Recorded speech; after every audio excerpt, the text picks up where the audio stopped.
One of the greatest teachers in your life is going to hands down be your pain. And so we don't allow ourselves to have this. We frown upon it. We fear it. We run from it. We protect ourselves from it. And we don't allow ourselves to see that beauty that comes out of it. In fact, one of the greatest judges of character is how somebody deals with pain. What do they do when they're under duress? What do they do when they've lost everything, when their whole life falls apart, when they're going through a point of confusion that is just so crazy and complex that nothing makes sense and everything that they've worked for has been taken away? And see, if you're always running from that, if you won't allow yourself to experience that, if you won't allow yourself to experience because you're afraid of what life might give you, and that doesn't mean you go through life just being stupid and blind to the potentials of what might happen. But life, you don't need to go out and looking to push your comfort zone or find trouble. Life is going to present that to you in its own ways. But when it does happen, God damn, man, see that as an opportunity. Sure, of course. First, you're going to go through the emotions of it. You're going to feel pain. You're going to want to get out of that pain, get out of it. You're going to want to, feel angry, sad, hurt, ashamed, afraid, and allow yourself to feel that. Allow yourself to get past that. And if you can allow yourself to get past that and know that everything's going to be all right, man, you have learned one of the greatest gifts that you can ever have. Right? And what I see so many people do is they go through pain, they go through trauma, they go through tragedy, but instead of going like, oh man, that was fucked up. That was fucked up. And that happened and I'm hurt, I'm afraid, I'm sad, I'm angry, I'm rageful, I want revenge, I want vindication for all this. Instead of moving just into that, we go, fuck. I don't know if I will be okay again. I don't know if these things will happen, which is actually a natural process of it. But somewhere along the line, we block ourselves.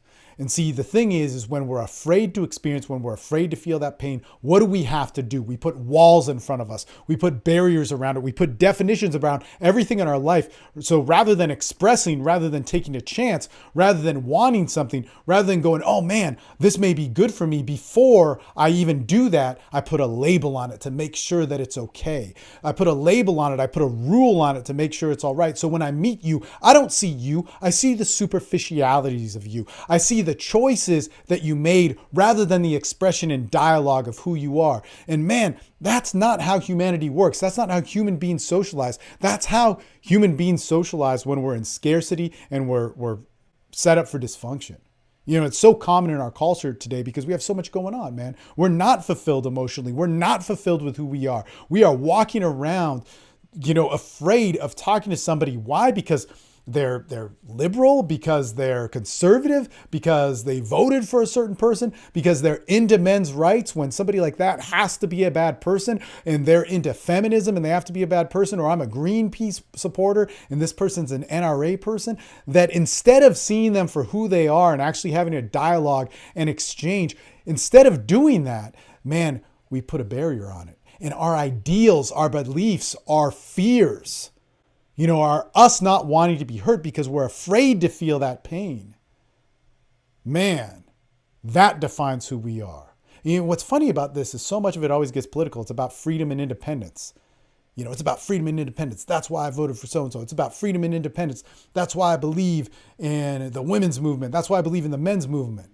But all of a sudden, you're making your decisions about your friends and who you are and what you deal with based on the smallest window to that other person's life. And you're taking away from your own expression of flowing and being fluid. When I think about crazy people, and I know a lot of crazy people just from working in rehabs and so on, that have done some bad things. And I was able to find a part of them that I liked and enjoyed and was able to communicate with them upon. Every single one of them. And there's some people that absolutely, it's like, okay, man, you're not the person to hang out with when I'm with my kids. You're not the person to hang out with in these certain situations, but I can sit there and find the true empathy and definition within them. Man, stop living in that fear. And of course, nobody wants to admit it. But the true telltale sign to this is like, man, are we talking to everybody? Are we learning what open-mindedness is? Are we looking at things that may cause us pain or that have hurt us before with fear and with barriers and boundaries? Or are we looking at those things saying, man, I can make a decision for those things in the moment? You know, as I've always said, one of the greatest judges of character in somebody is seeing how they deal with pain. Because if they eventually move to a point of acceptance, of open-mindedness, of honesty, of fluidity, of showing a true choice from that, God, man, it means that they've been through a lot of pain and they've come out on the other end of sanity. And God, you know, when I talk about this, I think about one of my friends whose daughter was just killed.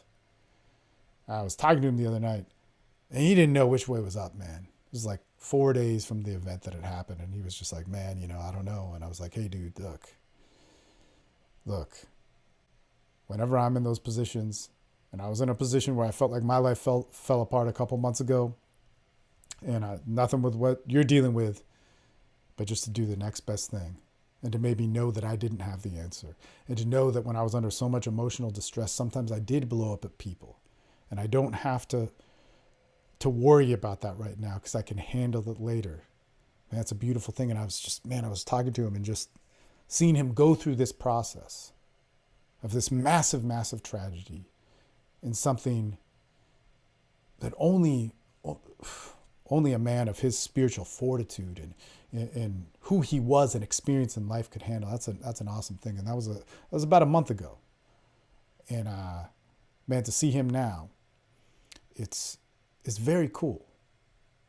Sure, that doesn't solve the problem. Sure, there's still a lot to be angry about. Sure, we're all hurt about it.